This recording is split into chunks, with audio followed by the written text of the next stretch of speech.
Hi guys, this is a video response to the RPG Machine. He asked a very simple question. He said, what are some good Genesis games, basically? It's a system that he's getting into now after having been a Nintendo kid, so he's looking for suggestions on which games you need to get for the Genesis. So, being as you're called the RPG Machine, I thought I would go for Genesis exclusive RPGs to talk about. I've got quite a few of them. I'll show all of them. I'm only going to talk about a few.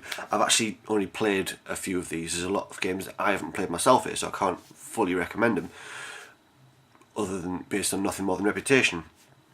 So, games that I've not played yet, but seem alright on the Mega Drive: Super Hydlide. I'm just going to go through these quickly because, like I said, I can't recommend these ones having not played them. But the graphics look pretty cool on there. Super Hydlide. Starflight, slightly different approach, different setting to what you'd used to for an RPG, but it is one of those. And yeah, basically space adventure. Get to meet these sexy guys. So, Starflight. King's Bounty, another EA title.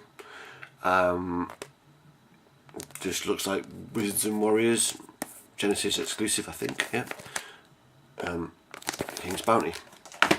Again, I'm just showing the ones that I've got. These aren't full-on recommendations. These are just RPGs exclusive on the Genesis. This is actually a real Genesis exclusive, as in North America only. Wasn't released in Europe. Exile. It's got a pretty decent reputation though. So Exile, yep. Right, what else have we got here that I can't really personally recommend? These two games have got really great reputations. It's Landstalker and Light Crusader. And I'll show these together because they both kind of use an isometric approach to graphics. You can see that very well. But anyway, this is Landstalker. Really pretty impressive graphics for the time. The character you play apparently is called Nigel. It's very much of a hero's name, isn't it? Professional treasure hunter. Assisted by your friend Friday, you travel to Mercator Island in search of legendary treasure. What you find are tricks and traps, dungeons and riddles, and a whole new dimension in the world of role-playing games. So they knew what their selling point was. But Landstalker's got a great reputation. I can't wait to get cracking on that once I've got my CRT set up so I can experience it as it's supposed to be, rather than on these shitty LCD TVs that just don't do retro gaming any good. So Landstalker's got a great reputation. Lightstalker's got a good reputation too. Lightstalker, Light Crusader. Again, awesome graphics for 16-bit, isometric. I think it's real-time fighting, this hack and slash rather than turn-based, which, you know, works on quite a lot of RPGs. Zelda, most notably, I guess. But I think it's got that kind of approach to battles, so not as hardcore RPG, which puts some people off. So Light Crusader is a great one. Now onto some titles I can talk a little bit more about. Okay, first of all, the Phantasy Star Mega Drive trilogy, 2, 3 and 4. Legendary series of games. Again, I've not played these yet, but they come as some of the most highly recommended RPGs in history, really. Number 4 is the hardest to get hold of, so you have to pay a little bit more for that. But you can get loose carts, or you know, of 2 and 3 really cheap. At the moment I've just got box and carts. So I've not got complete of these, but that's okay. See what we can come up with.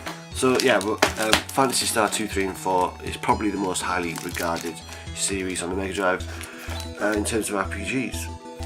It's squad battles as well, so that's you put a squad together and go adventuring.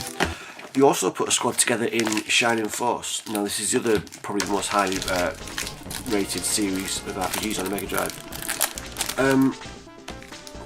It says here, you are the leader of a group of warriors and sorcerers fighting to save your homeland from an ancient evil. Choose your party from over 25 characters that you'll meet while travelling throughout the world of Rune.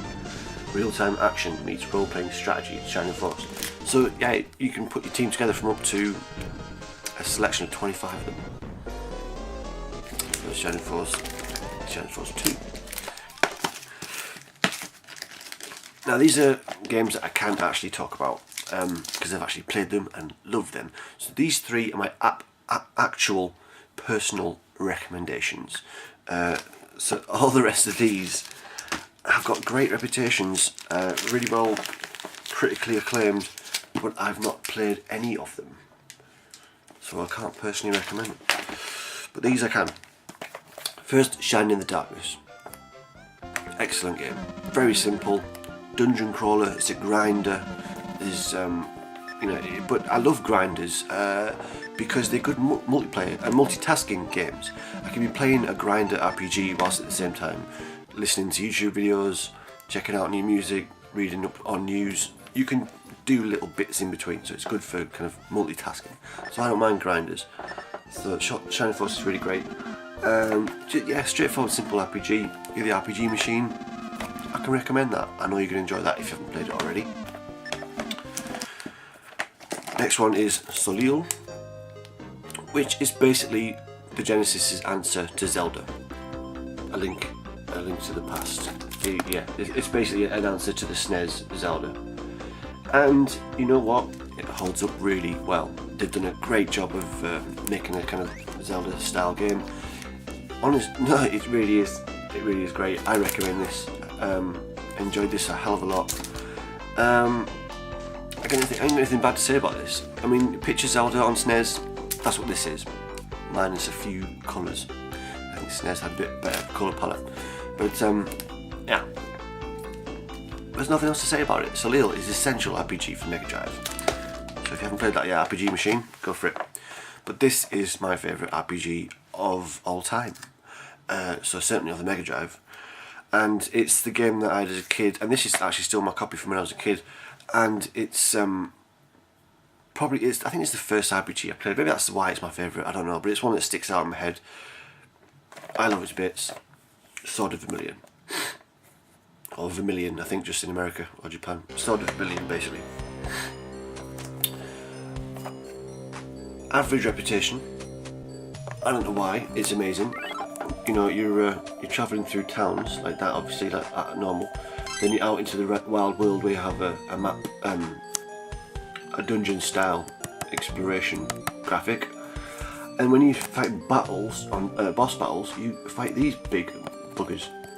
But yeah, it's really great. It's one of those RPGs where, and they probably all try and do this, but some better than others, that feeling of being out on a limb. So you're at a town, you've talked to everyone you need to talk to, you know, you've socialised a bit at the pub, you've maybe bought some upgraded weapons, you're stocked up on health, you're ready to go adventuring to find the next location. And it's that feeling of being out on a limb once you leave the safety of a little town or village that you've found, and you go exploring into the unknown. And it is the unknown, because unless you've got maps, you can only see a small section of the area that you're navigating around. So you really sometimes get really tense on whether you're going to make it to another save point or not before you die, because once you've gone a certain distance, of course, it's all or nothing, because you ain't going to get back home again. And the amount of energy that you've got, you know, that feeling of real risk and exploration and danger is there in this game. Yeah, and the dungeons are great. I said the boss battles just blew me away. The huge sprites on the screen there that you fight, and there's your guy there, right next to it. Just blew me away. And you know what? I've never actually seen the end sequence for this game. I got to the last map screen of the game. I'm not going to give it. It's ridiculously long, basically. And I never made it to see the final scene end sequence. So that is definitely a game I'm going to be getting back into at some point. But if I had to pick one RPG on the Mega Drive for you, the RPG machine, it'd be Sword of Vermilion. If you've not played it already, that's what you need, in my opinion. But having never played any of the bona fide classics that people always talk about when they talk about RPGs on the Mega Drive, maybe I'm not the best person to be recommending, but I'm making this video, so there we go. Then of course you've got PSR. 64 meg cartridge. Undeniably best graphics on the Mega Drive ever. So if you're interested in for that reason, but it's an RPG, of course, labour of love, fan made, you know, support indie development. They've done a really great job. and you need this game if you're an RPG fan and you want a Genesis. But I don't know what you're thinking about price range. You can't get this cheap. You can certainly pick up a loose cart of sort of $1 for a few quid, and same with Shining Darkness, and about half of these. You know, loose carts you can get for a few quid on most of these. But yeah, so that's it. Personal recommendations: Sword of Vermilion, Shining in the Darkness, and Soleil. So those are the 3 that I can guarantee you will enjoy. RPG Machine. So that's it, yeah. Cheers for watching this video, and if you missed it, I'll put a link to my previous video, which was a Virtual Boy unboxing system review, retrospective, loads of stuff in there, jam-packed with content. It's quite a long one though, but that's if you fancy it. So yeah, alright, and see you in the next video. Bye bye.